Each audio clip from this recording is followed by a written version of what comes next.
Ladies and gentlemen. Good evening. Are you ready? Okay, here we go. You're listening to the Deal Room Podcast. Join us as we bring you the inside scoop on business sales and acquisitions. Get across trends in the area and hear the industry's best recount their real-life tips, traps, and experiences. Now, here's your host, Joanna Oakey.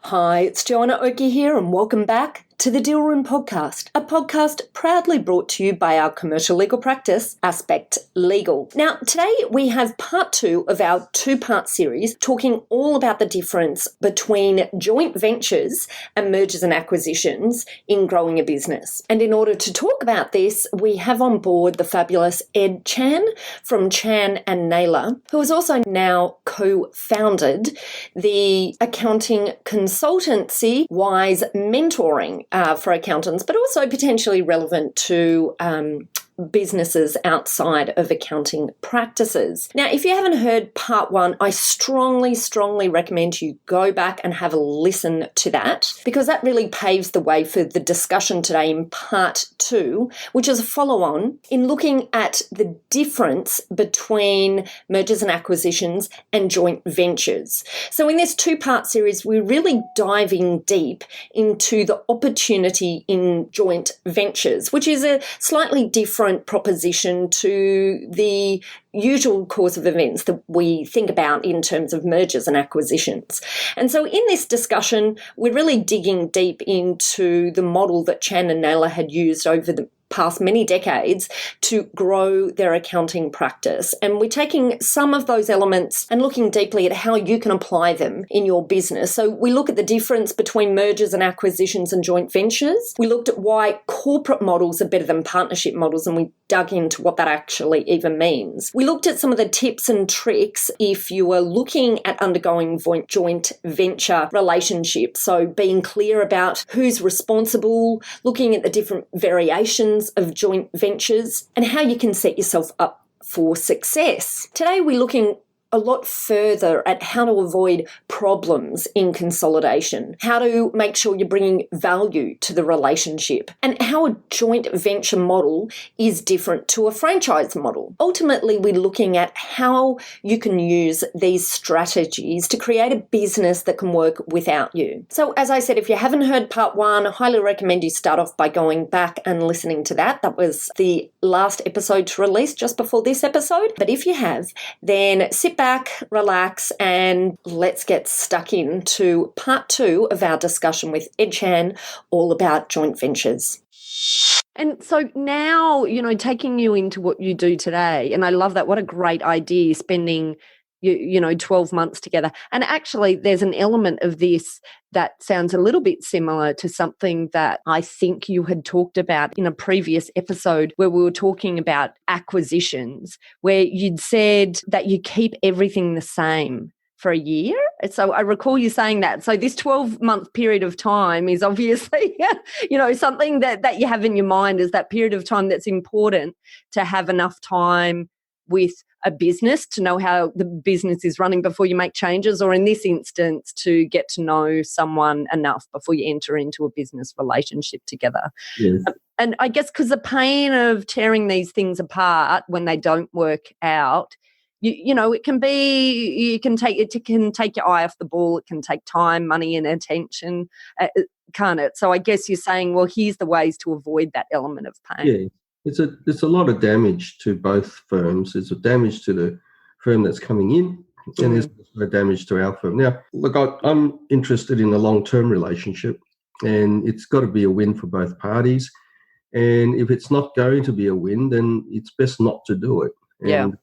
I'm not an opportunist or anything like that. I'm not trying to take advantage of anybody. It's got to be a fair income and a legitimate value for both parties, and if it's got to be a long term, and I'm in it for the long term, and if it is a long term, scenario that I'm interested in, I'm certainly the one that's interested in a long term relationship. Then I wouldn't like to go into something for the short term and have to unravel it later on. It's better to go slow, and a year of engagement before you get married, I suppose. That's a good way to refer to it. I like it. Makes sense. Okay. And so, and one more question just along that line in terms of how you're doing things today. Do you adopt the philosophy of these days buying into practices as well, or is it still that concept of the value that you're bringing is a bit like the sweat equity side of things? Is it a phase that you started with and then moved away from, or is it something that's a good long-term strategy, I guess, is what's underlying my question? That's a really good question, Joanna, because if you look back at the history, there's a huge amount of damage when the consolidators came through. And they started consolidating, and I won't mention all the names because there's a lot of failures, and they all failed. And Kroll-Horwath is the only one that's left, and I'm not sure that they're going that well, but I think they all face the same problem. When you buy a firm, at the end of the day, the relationship is between the practitioner and the client. And that's quite unique in the sense that clients are not just coming to a shop to buy a product. And they're buying that relationship with that practitioner, whether it's a lawyer or a doctor or an accountant. Yeah, a dentist. Yes, and in particular with an accountant, it's all to do with your finances, and it's quite private and so forth. So the accountants in particular have a very personal relationship with the client, because you get to know all their personal affairs, and they're sharing all that with you, and they rely on you quite a lot. And so it is a relationship, and for an investor to try and invest in that relationship, it's quite risky. And if don't listen to me, but just look at history and look at what's actually happened. And there's many of them have failed, and many of them have lost money, and it's just not worked. And so you might. Often people say to me, Chan and Naylor's still around and you're still going well, and, what's the difference? And I think the main difference for us is that we don't interfere in the way they run the business, and we bring particular value to the relationship, whereas a lot of consolidators they weren't bringing any value to the office. It was, the value was for them on their IPO when they. Yeah, and that's what it was, all about, right? That's what drives a lot of the aggregation models, I guess, as a whole, right? Because that's right. Yeah. Okay, all right. Well, so what would you say your top tips are on the, and I guess we can hear perhaps your feeling about the difference between mergers and joint ventures, given you ended up really going for the JV model. So I guess I'm guessing here. In particular, I guess I better just explain the difference perhaps between our JV model and perhaps a franchise model. Yeah. Because it looks very similar. With a franchisor and a franchisee, the franchisor earns his or her income from the royalties that the franchisee pays to the franchisor. And the franchisor has no interest in the business of the franchisee other than the royalties that they get. So they don't have a sharing in the profits of the business, of the franchisee's business. So therefore the franchisor, because he or she makes their money from the royalties that's calculated on the turnover, the more franchisees they put on, the more money they make. And often you get franchisees that don't make any profits and they just exist. And the franchisor continues on putting on more and more and more franchisees because their purpose is not aligned. With us, we don't earn our money from royalties or anything like that. Our revenue or our earnings come from the profits of the offices. So we take a equity interest in them. And then, therefore, we share in the profits based on our percentages. So I've aligned the interests of our offices to my interests, which is the bottom line. So if they're profitable, then I'm profitable. If they're not profitable, then I'm not profitable. So, we're both working towards ensuring that our joint venture partners are profitable, whereas that's different from the franchisor model. So that's why, we don't have hundreds and hundreds of Chan Naylor offices around, because there's no point in having a lot of offices. I'd rather deal with one office that's 10 times the size of 10 small ones, if you like. Yeah, absolutely. And can you maybe give just a short comment on how this has allowed you to, I guess, live or have a different lifestyle to many business owners? Because I talk to many people who have grown really big businesses, but they quite often then are trapped by the business itself, in that perhaps doing very well because of the business and have a lot of value in the equity in the business, but are still chained to the roles and just end up with bigger and bigger responsibilities on a daily basis. But you have always seemed to me to have had a bit of a different approach. And when I say this, I say that the first time, I recall we met at one point when both of our officers were speaking at a seminar, and we met at the seminar, and I said, oh, gosh, I contacted you afterwards and said, look, I'd love to have a quick 10-minute coffee. So I came out and we had a 4.5-hour lunch, I think, while you downloaded it.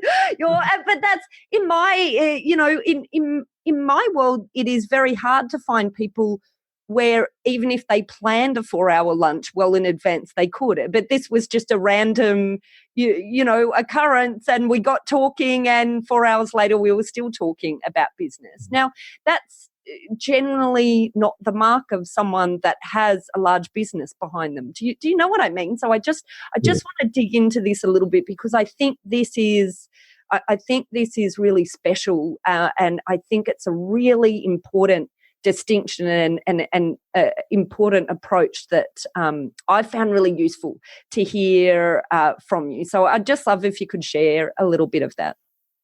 Yeah, sure. I think that's a problem with small business as well as large business, and because often you could be a one-man band and being very small, but you're a prisoner to your business. Yeah, you change your business, and then you could be very large and still be chained to your business. Yeah. And I guess the fundamental difference, I guess, is for me, I've always wanted the business to work without me, not because of me.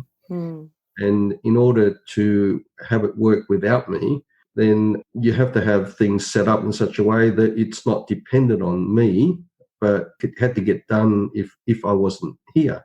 So I every step of the way, every step of the journey of building this business, I've always said, how do we get that done when I'm not here? And, if you have that mindset, then you always make sure that, you've hired the right people, you've got the right systems in place, you've trained them the right way. And in the event that they leave, you've got plan B.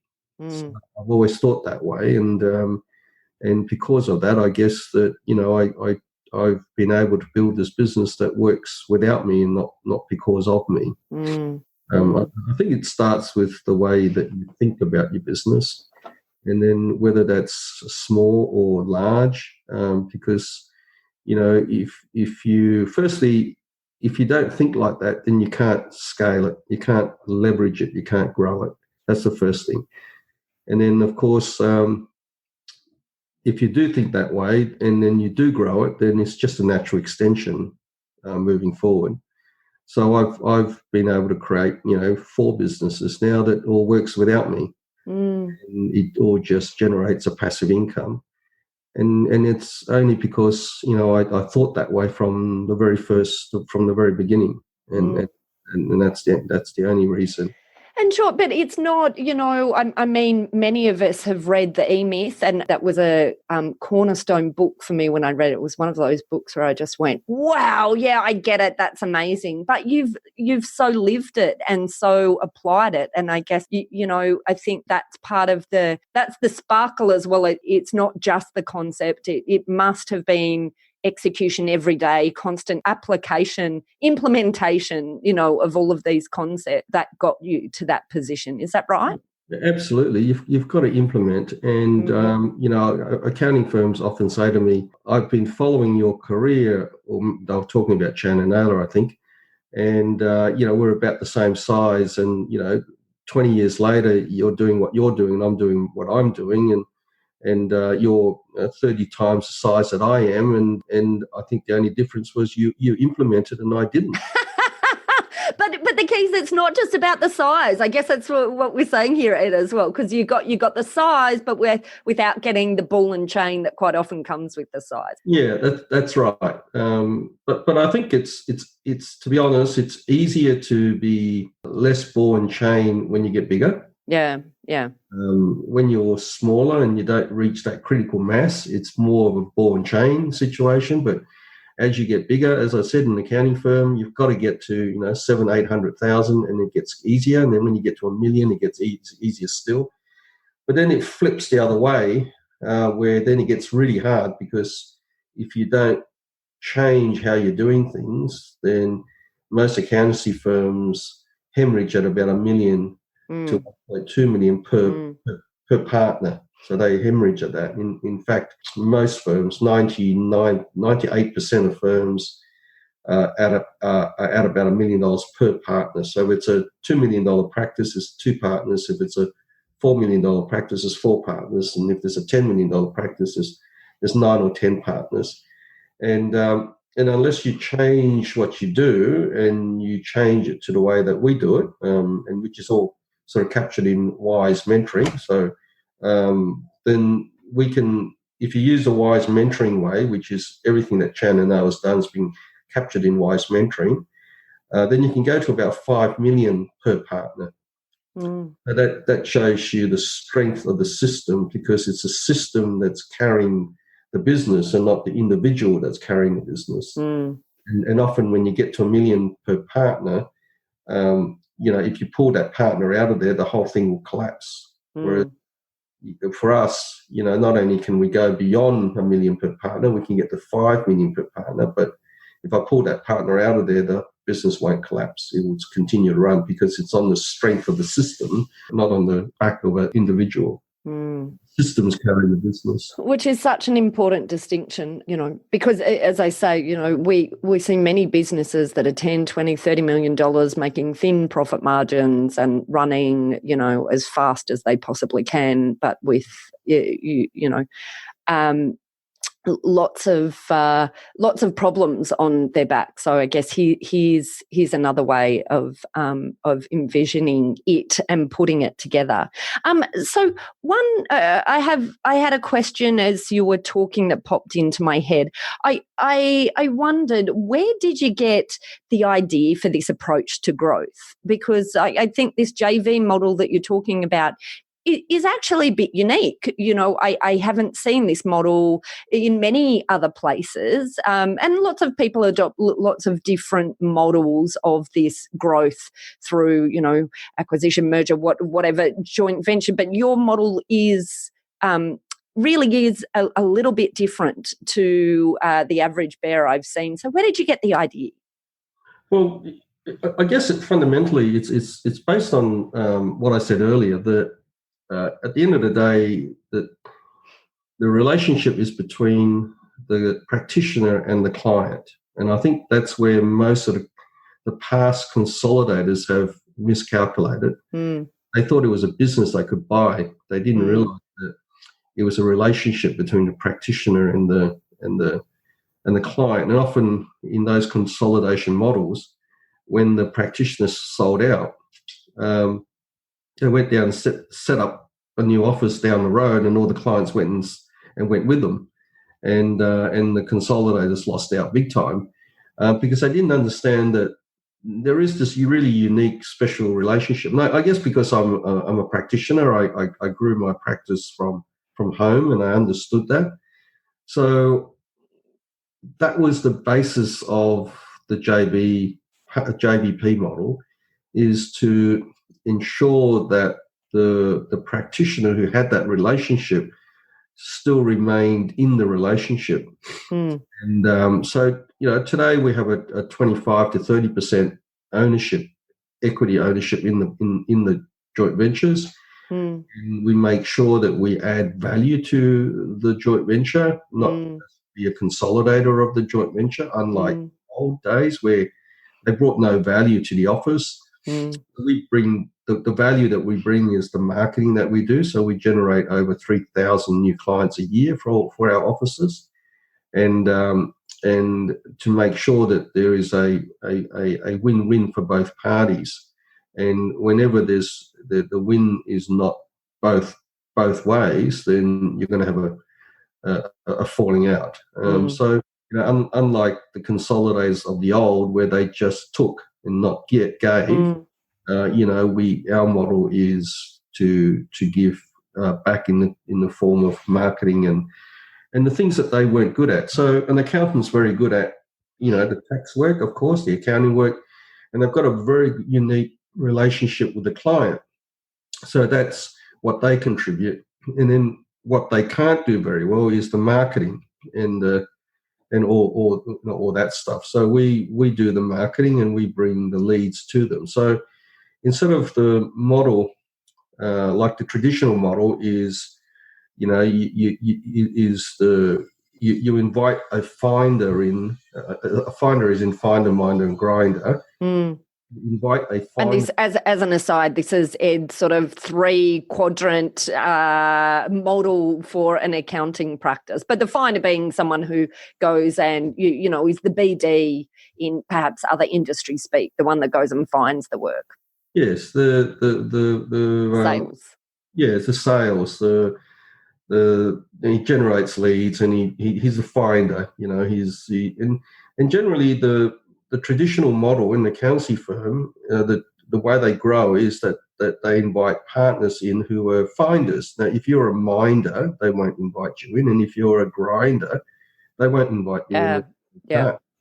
So their growth model is adding new partners who are finders, and I call that model catching butterflies with a butterfly net. And the problem with that model, of course, is that when you take that butterfly catcher out of there, that's the end of your growth. And it just doesn't work long term. So it's much better to create a garden that attracts butterflies to you. And the problem with creating that garden, as you know, Joanna, it costs a lot of money. It does. Takes time, effort. Long runway, and it needs particular expertise like yours. And most accountancy firms don't have that. But if you bring in complementary skills, working together, you get the synergy where 1 + 1 becomes 5. So I bring in the finding aspect of it, the garden that attracts butterflies. And, they bring in their side of it, which is the relationship with the clients, the meetings they have, the strategy, the tax, all that. They bring that into the relationship, and I bring in the marketing, the brand. The brand's very strong in the marketplace. And so therefore we bring complementary skills to the table.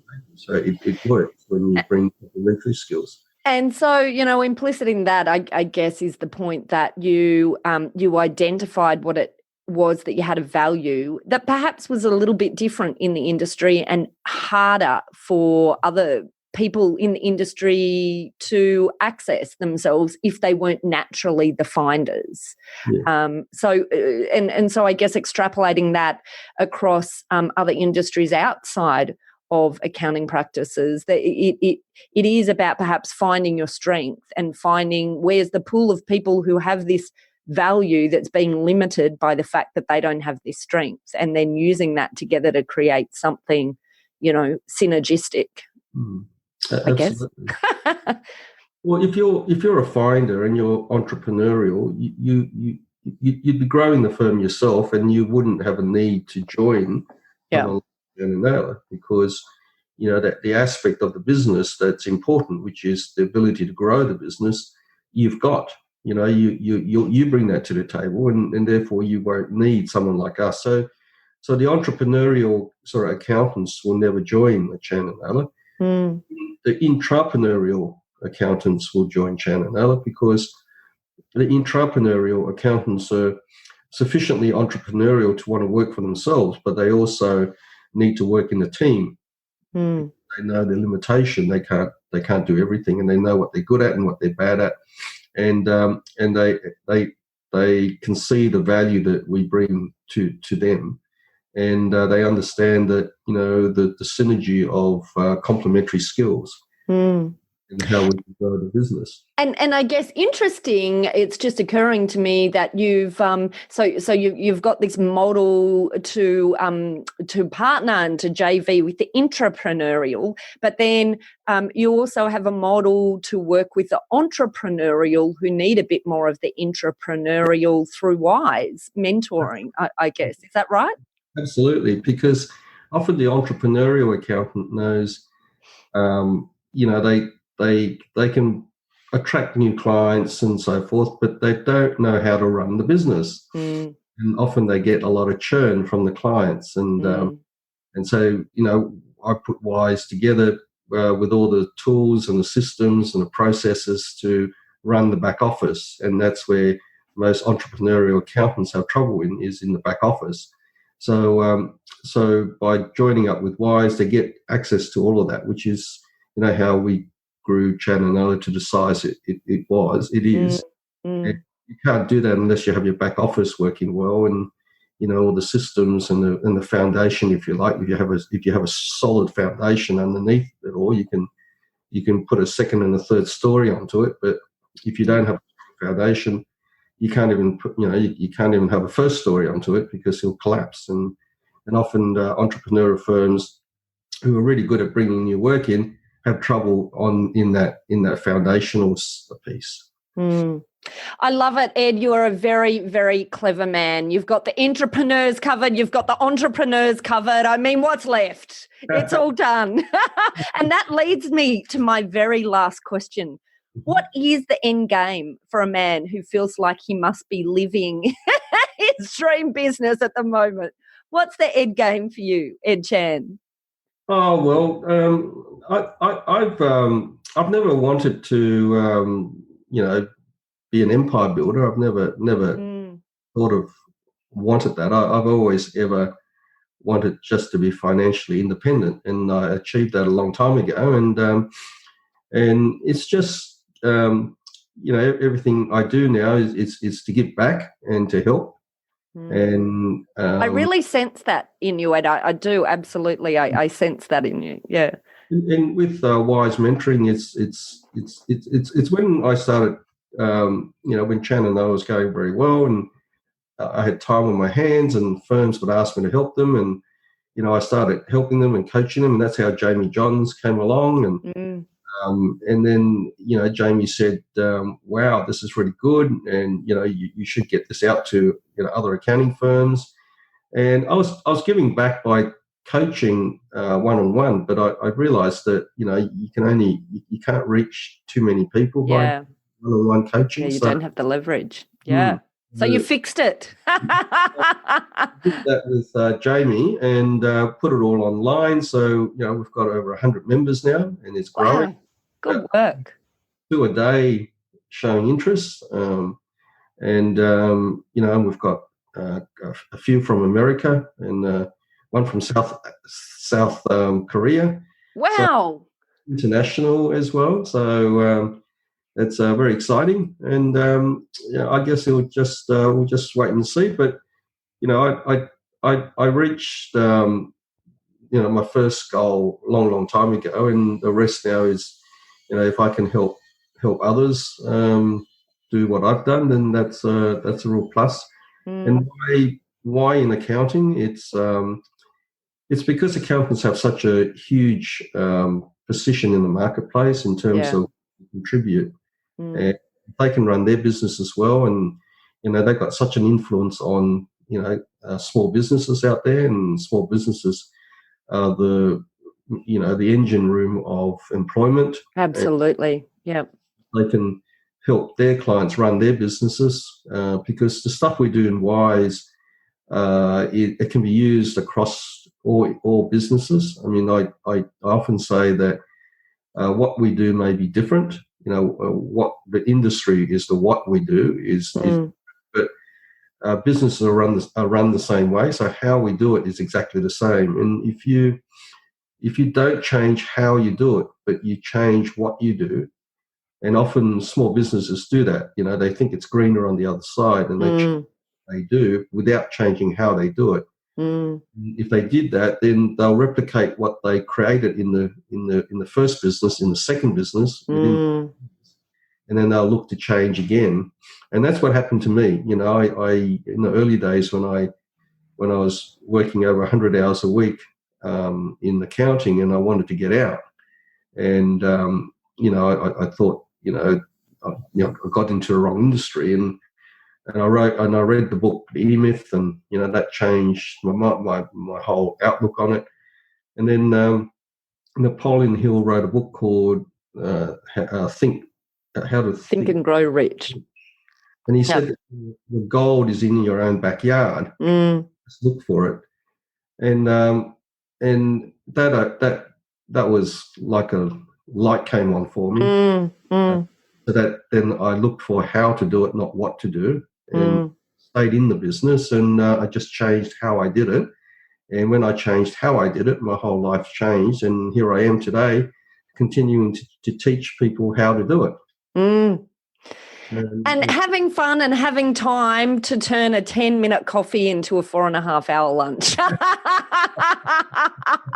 And Chan, you are an inspiration, as well as very generous with your time and your ideas. It's just like I get the feeling whenever I'm around you, you just want to. It's like look how much fun I've had building this business. Now I just want to impart these ideas onto other people so you can have fun too. That's the feeling I get. It's just like you just want to impart this information and all of these tips on all business owners that you come across. So go on, give us a plug. How do we find Wise, Ed?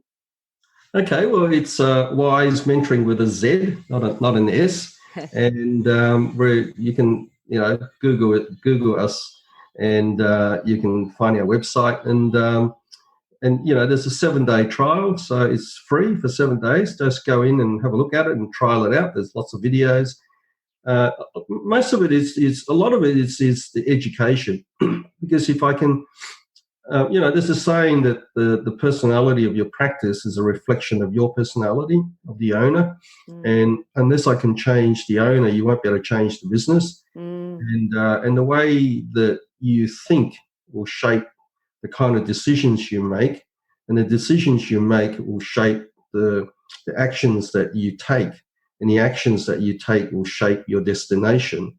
And so therefore, if I can change the way you think, hopefully I can change your destination. And in there's a lot of educational material, and I often say that the best return on investment is the investment in yourself, because once you've learnt it, you can use it over and over and over and over again. Yeah. And so therefore, a lot of the 150 tools that are sitting in Wise Vault is educational based. So there's videos and spreadsheets and all sorts of things in there to run the accountancy practice. So go in there, give it a go. There's even a free book that I've written, an ebook. It's free. Go in there and download it for yourself and have a look at it. And there's no obligation. And if it's not for you, then the free trial runs out after 7 days and doesn't cost you a cent. Brilliant. I absolutely love it. Well, very wise words from a wise man. Very appropriately entitled Wise Mentoring, but remember with a Z, not an S. Ed Chan, as always, it has been an absolute pleasure. Thank you so much for coming on to the show. I've loved it. I hope you had fun. You always seem like you're having fun, though. Most of it's because of you, Joanna. Stop. Fabulous. Okay, well, look, I just want to say a massive thank you. And I think this has been a great episode. I'll be definitely going back and listening to it again. Thanks for having me, Joanna. Thank you, thanks for making it so much fun.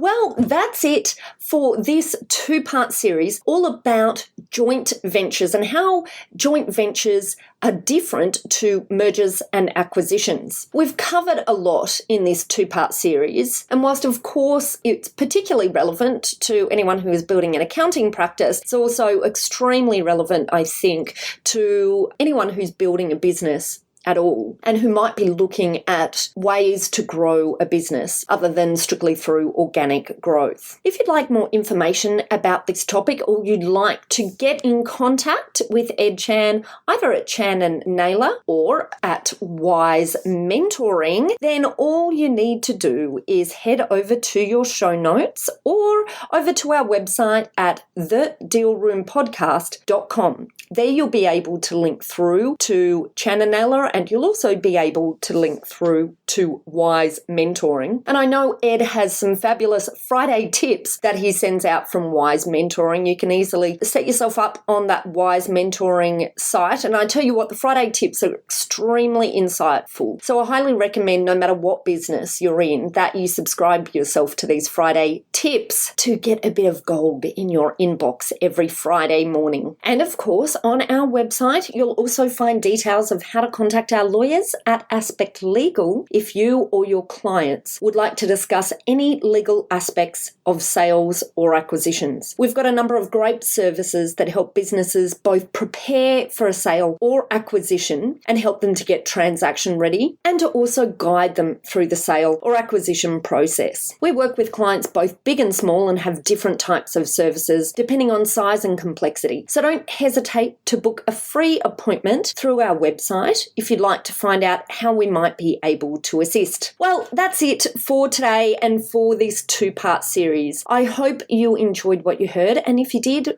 why don't you go and leave us a review on your favourite podcast player, as well as, of course, hitting subscribe if you haven't already. Well, that's it. Thanks again for listening in. You've been listening to Joanna Oakey and the Deal Room Podcast, a podcast proudly brought to you by our commercial legal practice, Aspect Legal. See you next time.